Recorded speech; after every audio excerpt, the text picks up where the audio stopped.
If you've ever opened a Word document and seen those distracting dotted lines around your text, you're probably looking at text boundaries. In this video, I'll show you exactly how to hide text boundaries in Word in just a few quick steps. This is a simple setting, but it can make your document look cleaner, more professional, and much easier to work with. If this tutorial helps you out, go ahead and hit the like button and subscribe for more quick Word tips and software tutorials. Let's jump right in.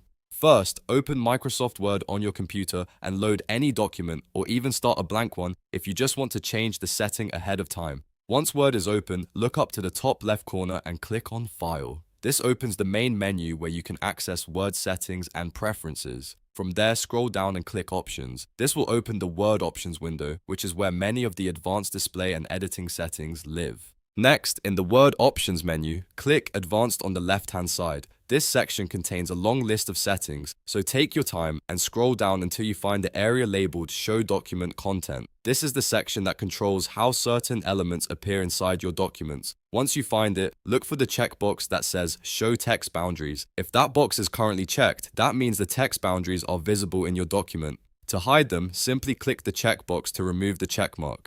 After that, click OK at the bottom of the window to save your changes and close the settings menu.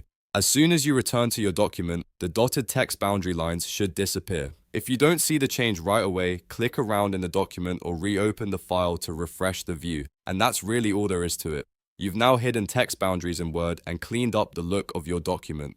This is especially useful if you're formatting reports, letters, resumes, or anything else where you want a more polished appearance. If you found this helpful, don't forget to like the video, subscribe to the channel, and turn on notifications so you don't miss more easy word tutorials. Thanks for watching, and I'll see you in the next one.